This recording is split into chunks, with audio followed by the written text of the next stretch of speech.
Generally, I'm behind the camera, but I guess we're doing a switch today. Thank you, Chase, for being open for this interview. So, as Ryan said, I actually just wrapped shooting with the Alexa 35. Great dynamic range, wonderful image, color science, insane. If Arri has no fans, I'm dead. It's safe to say that.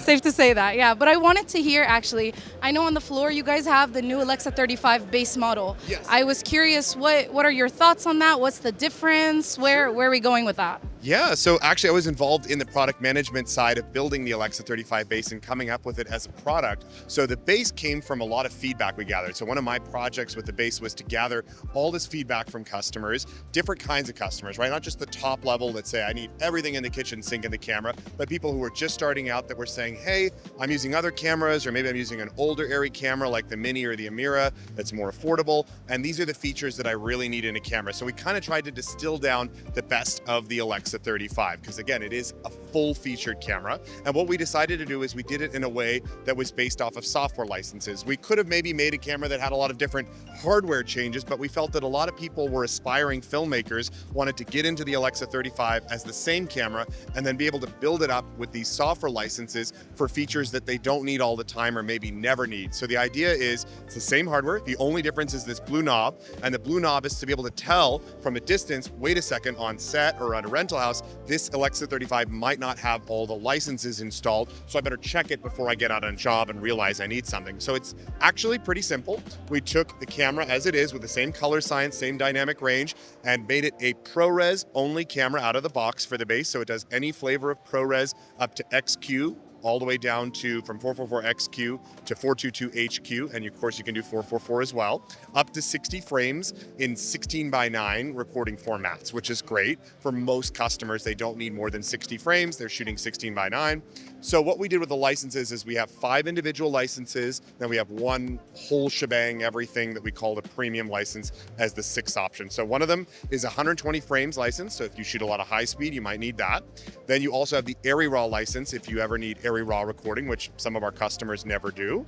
And then also you have Open Gate and Anamorphic as one license. So if you like that full sensor for maybe 9:16 shooting, or you just want to have the entire sensor for reframing, you could use that for the Open Gate, of course, or anamorphic lenses as well that need the taller sensor. Then the 4th license is the pre-recording license. So that allows you to have pre-recording where you basically set up the camera so that before you push record, it buffers up to 20 seconds of whatever you were shooting, depending on the format and the frame rate. And then the last of the individual licenses is what we call the look license. So that allows you to have access to what's called the Arri textures, which are kind of like our film stocks in the camera if you played with them. They're really cool if you like them, but again, some customers say, I'm fine with just the default one.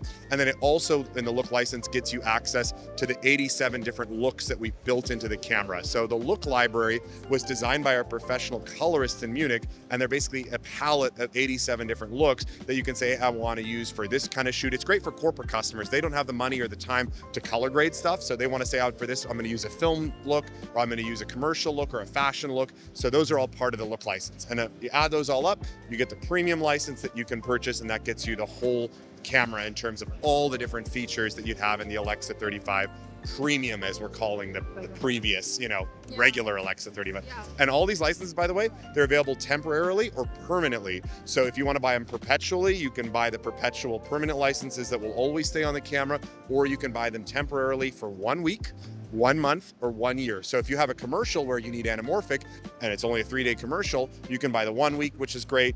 Feature film, maybe you're doing 30 days of shooting, or if you're doing a documentary for 8 or 9 months or a sports season, you might want the 1 year, for example. So that's kind of it in a nutshell. In terms of the hardware, like I said, and the image quality, it's all the same. And that lets you get it in at about a $20,000 or more price reduction. So the Alexa 35 premium packages started at about 81,000 US plus drives, and the Alexa 35 base starts at just about 55,000 plus drives with the CCM1 monitor. With the viewfinder, it's a little more expensive because this viewfinder costs more than the 7-inch camera monitor. Got it. Okay, perfect. Thank you so much, Chase. I really appreciate it. Absolutely, Thank you for taking the time to talk with us. Thank you. Absolutely, And that's absolutely. Arri for you guys. Cool.